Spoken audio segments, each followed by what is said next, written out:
Sixth Social Science History Lesson number 1 Our Past is One. Chapter number 1 What, Where, How, and When. Rashida sat reading the newspaper. Suddenly, her eyes fell on a small headline. 100 years ago. How she wondered, could anyone know what had happened so many years ago? Find out what happened. Yesterday, you could listen to the radio, watching television, read a newspaper. Last year, ask somebody who remembers. But what about long, long ago? Let us see how it can be done. What can we know about the pastors? These are several things we can find out. What people ate, the things of clothes they wore, the houses in which they lived. We can find about the lives of hunters, herders, farmers, rulers, merchants, priesters, craftspersons, artists, musicians, and scientists. We can also find out about the games children played, the stories they heard, the play they saw, the songs they sang. Where did people live? Find the Namuda on map number 1, page number 2. People have lived along the bank of the rivers for several hundred thousand years. Some of the earliest people who lived here were skilled gatherers, that is, people who gathered their food. They knew about the vast belt of plants in the surroundings, forest, and collected roots, fruits, and other forest produced for their food. They also hunted animals. Now find the Sulaiman and Kritar hills to the northwest. Some of the areas where women and men first began to grow crops such as wheat and barley about 8,000 years ago are located here. People also began rearing animals like sheep, goat, and cattle and river and lived in villages. Locate the Garo hills to the northeast and the Vindhyas in the central India. These were some of the other areas where agriculture developed. The places where rice was first grown are to the north of the Vindhyas. Please see the side. Facing page. This is a map of South Asia, bracket, including the present countries of India, Pakistan, Bangladesh, Nepal, Bhutan, and Sri Lanka, close the bracket, and the neighboring countries of Afghanistan, Iran, China, and Myanmar. South Asia is often called a subcontinent because it is smaller than a continent. It is very large and is separated from the rest of Asia by seas, hills, and mountains. Trace the river of Indus and its tributaries. Tributaries are a smaller river that flow into a larger river. About 4,700 years ago, some of the earliest cities flourished on the bank of this river. Later, about 2,500 years ago, cities developed on the bank of the Ganga and its tributaries and along the sea coast. Locate the Ganga and its tributary called the Sun. In ancient times, the area along these rivers to the south of the Ganga was known as Mahadar, now lying in the state of Bihar. Its rulers were very powerful and set up a larger kingdom. Kingdom were set up in other part of the country as well.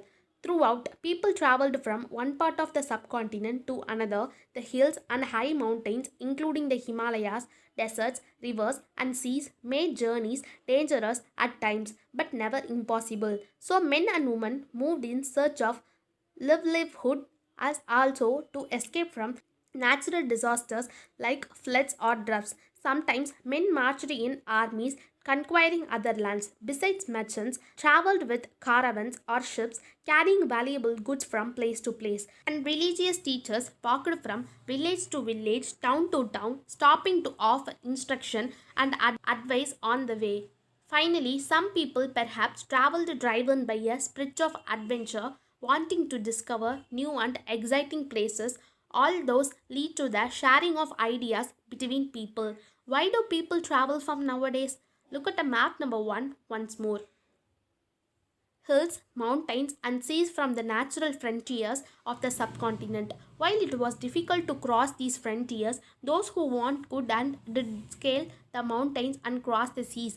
People from across the frontiers also came into subcontinent and settled here. These movements of people enriched our culture traditions. People have shared new ways of carving stones, composing music, and even cooking food over several hundreds of years. Name of the land. Two of the words we often use for our country are India and Bharat.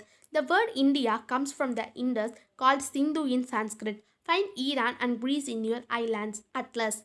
The Iranians and the Greeks who came through the northwest about 2500 years ago and were familiar with Indus called it the Indus or the Indus, and the land to the east of the river was called India.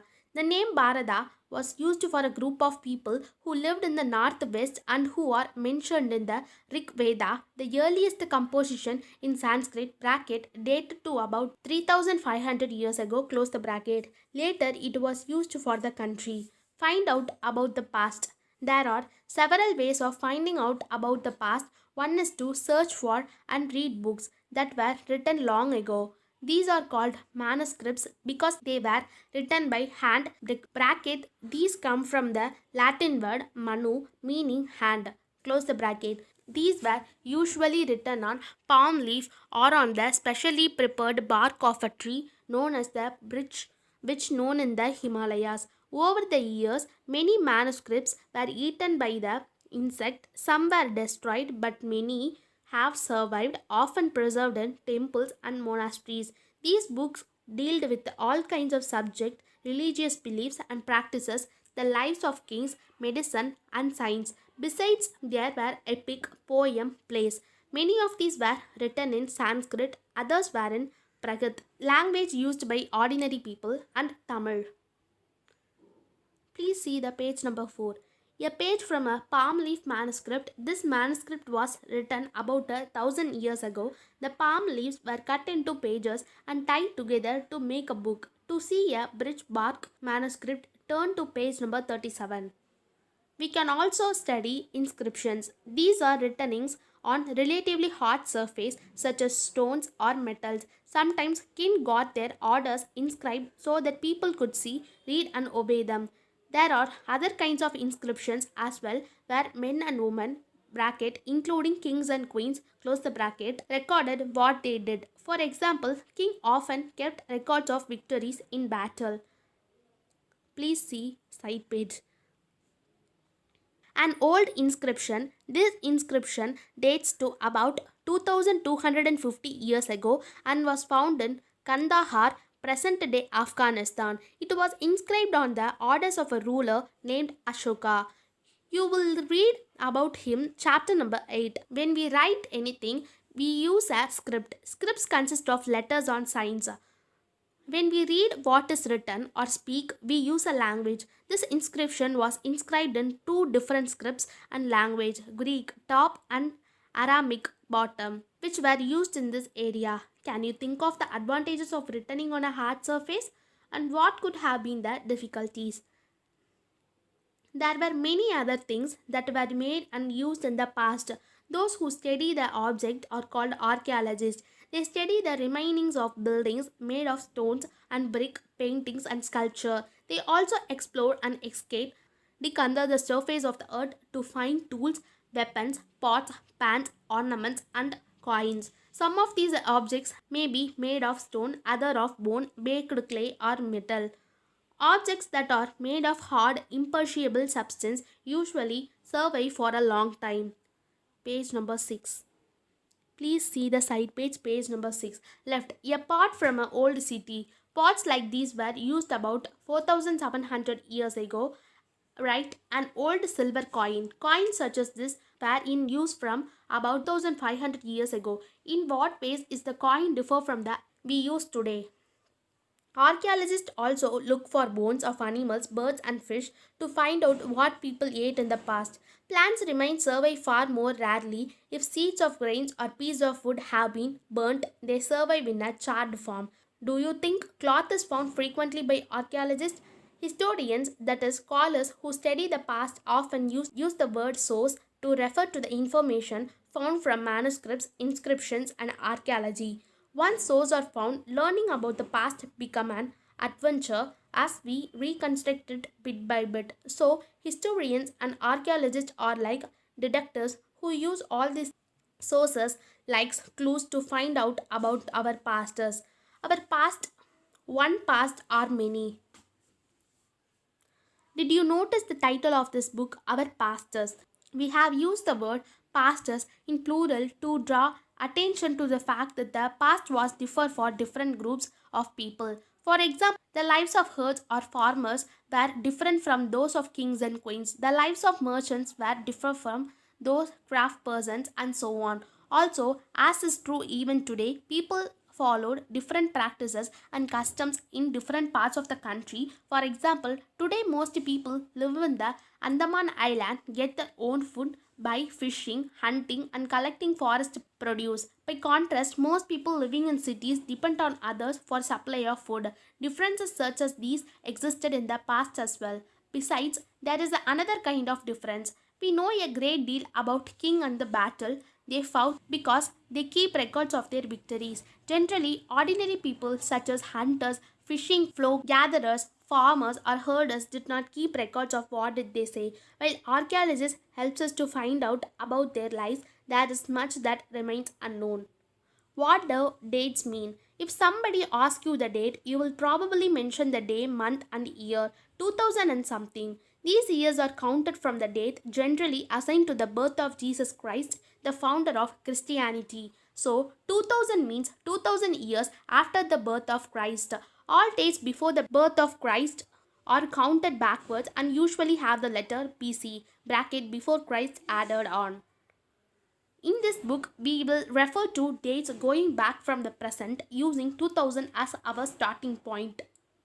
Let us with the date. BC we have seen stands for before Christ. You will sometimes find AD before dates. This stands for two Latin words. Anno Domini mean in the year of the Lord, that is Christ. So 2012 can also be written as AD 2012. Sometimes CE is used instead of AD and BCE instead of BC. The letters CE stand for Common Era and BCE for Before Common Era. We use these terms because the Christian era is now used in the most of the countries of the world. India, we began using this form of dating from about 200 years ago, and sometimes the letter BP meaning before present are used. Find two dates mentioned on page number 3. Which set of letters would you use for them? Elsewhere, we have seen that inscriptions are inscribed on hard surfaces. Many of these were inscribed several hundreds of years ago. All inscriptions contain both scripts and languages. Languages which were used as well as scripts have changed over time. So, how do scholars understand what was inscribed? This can be done through a process called decipherment. One of the most famous stories of decipherment comes from Egypt, a country in North Africa where they were kings and queens about 5000 years ago. Rosetta is a town on the north coast of Egypt, and here an inscribed stone was found where contained inscription in 3 different languages and scripts bracket Greek and 2 forms of Egyptian. Scholars who could Greek figured out that the names of kings and queens were enclosed in a little frame called a cartouche. They then play the Greek and the Egyptian signs side by side and identify the sounds for which the Egyptian letters stood. As you can see, a lion stood for L and a bird for A. Once they knew what the letter stood for, they could read other inscriptions as well. Some important dates. The beginning of agriculture 8000 years ago. The first cities on the Indus 4700 years ago. Cities in the Ganga Valley, a big kingdom in Magadha 2500 years ago. The present about 2000 AD or CE.